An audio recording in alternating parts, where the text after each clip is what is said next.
बादशाह बीमार हो, मौलवी बीमार होता कोई पिटता, बादशाह बीमार हो गए।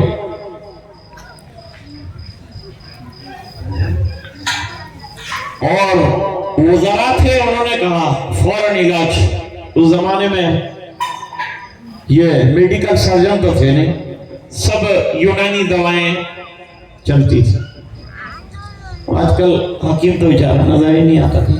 सही सब्जी का जांच को रात देर में हाथ पड़ेगा तो डॉक्टर निकला, तो डॉक्टर हो गए कि नर्सें भी कम पड़ी।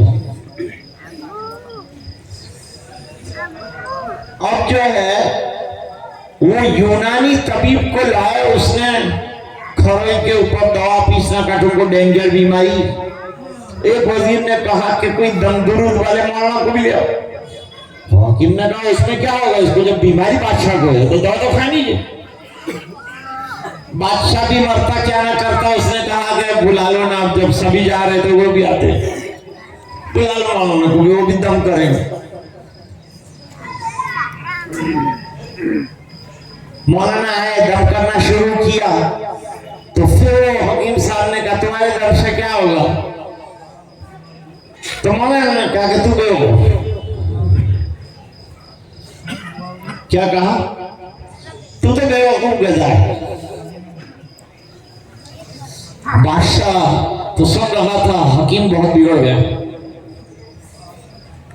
कहते तुमने मेरे को गधा कहा, बेवकूफ कहा, दम कर रहे तो तुमने बेवकूफ दे दिया।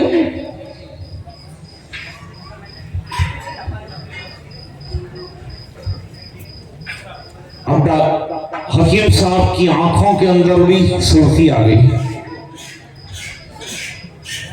बॉडी की लैंग्वेज चेंज हो गई। बॉडी की लैंग्वेज होती है, बॉडी लैंग्वेज से आदमी पहचानता है दिस इज बॉडी।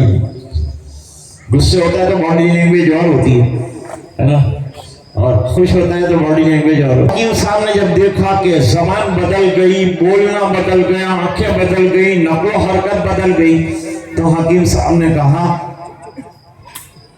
अब मैं तुझे नहीं छोड़ूंगा, तूने मेरा इंसल्ट किया। आजकल इंसल्ट का बात चल रहा है, तो तेरे को मेरी माफी मांगनी पड़ेगी, नहीं तो मैं तुझे सजा करवा दूंगा। तो वो मौलाना तो बेचारे मुतवाज़े होते हैं, तवाज़ो मदरसे में तो ये तवाज़ो सिखाते हैं। आई एम समथिंग तो उधर कॉलेज में सिखा, आई एम नथिंग वो मदरसे में। डाउन टू अर्थ कायरा बोलो मदरसे में क्या आज पूछ सुनते, बेदार होकर सुनो मेरी बात तो समझ आएगी बात। और मौलाना ने कहा हजरत मुझे माफ करना, आपका इलाज भी बड़ा कारगर है, आप बेहतरीन हकीम भी हैं, मुझे मालूम नहीं था इसलिए मुझसे ये खता हो गई, आप मुझे माफ करना। हकीम साहब का गुस्सा काफूर हो गया, खाली सॉरी बोला।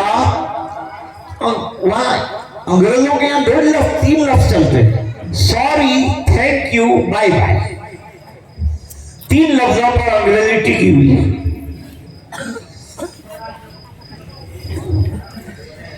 कितना भी किसी को पीट लिया, कंधे पे जाके आपने हाथ रखे, आपने बोल दिया सॉरी, इसके जख्म अब ये करेगा ठीक।